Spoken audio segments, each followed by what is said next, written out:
coffee and grunge were kind of the words that people used to describe Seattle.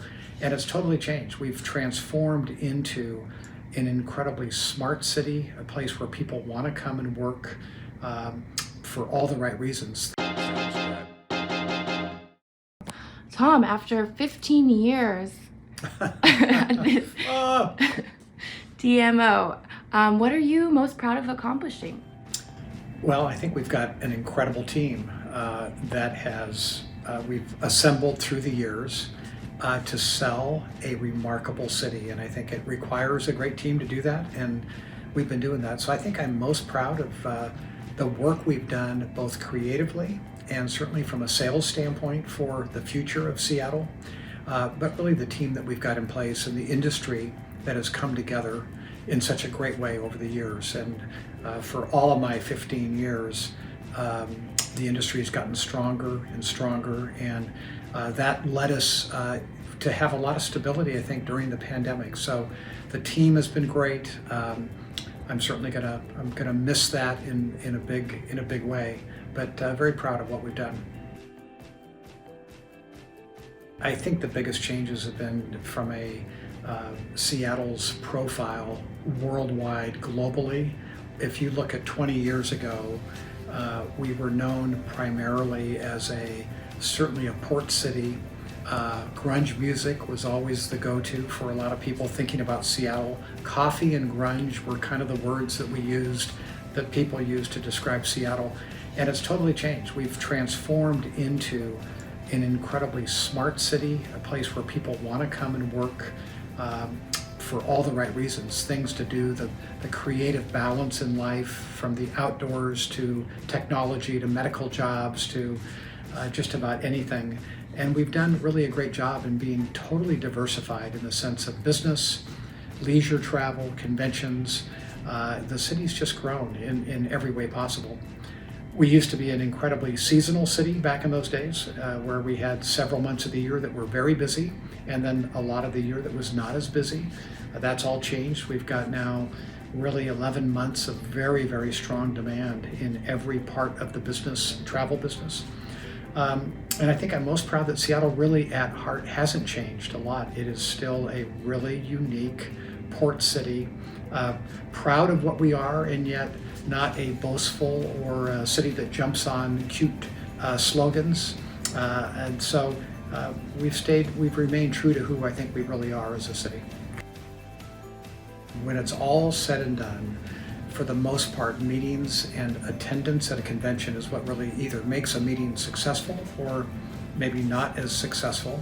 Seattle has always had the ability to bring people here, and people want to come to an annual meeting that's in Seattle. And I think we've always seen that attendance for our events and shows are typically some of the best the organization has ever experienced. And I think that's just it's a great attribute, I think, and to the city itself, our reputation.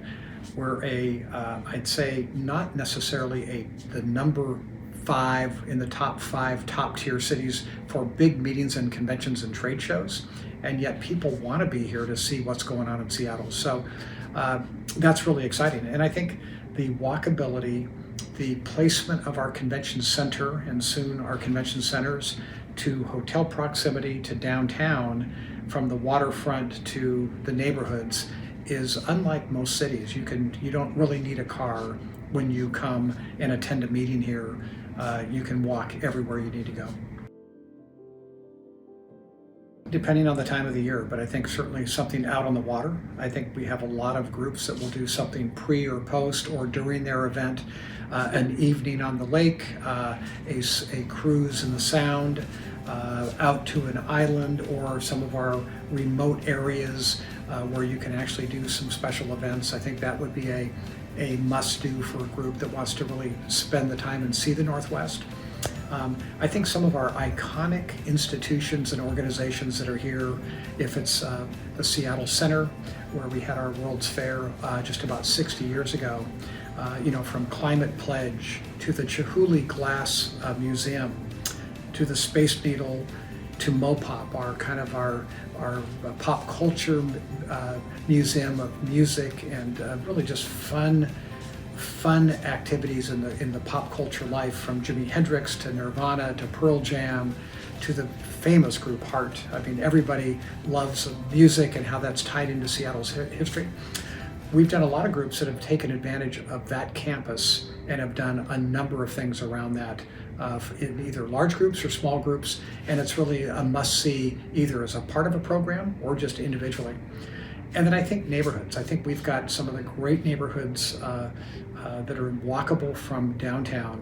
And if it's Capitol Hill, if it's Arts, if it's our International District, if it's the waterfront itself, which is a very active working port waterfront, getting better all the time for small events and different types of venues there. So I think there's must-see things that you can do in Seattle, but it's just easy in Seattle. You're not really hassled from a transportation standpoint. You can really get out and enjoy that. So nature, downtown, neighborhoods, arts and culture, all of that blends when you come for an event here. I'm not too worried about a legacy. I think the people that we've worked with that are in the industry, in this industry, become lifelong friends. And I think that those friendships that I've had through the years and will continue to have really is the only legacy that I really worry about. I think we're in a much better place than we were as a city, as an industry, as an organization than we were 15, 16 years ago. And a lot of that's because of those friendships and those partnerships that really we all work together well. So I only worry about taking with me and keeping those relationships, and that's what will make me most happy, I think. Well, I think lots of travel, pleasure travel, lots of time with family, lots of time with grandchildren. That requires a healthy grandparent to be able to take care of grandkids and travel with them too. We've made that a tradition in our family of, over the years, large family trips, all ages of kids, and could be global, could be domestic, and we'll continue to do that because it's the power of travel that we think in our family, that we look back, some of our best memories ever. And our kids would say the same, and I think our grandchildren now too, are being together as a family in different parts of the world. So probably they have been ripping it the last couple of weeks. So yeah, we're hopeful. That's what a great thing for our city. And yeah, we've been a big hockey city forever, but no one really knew that.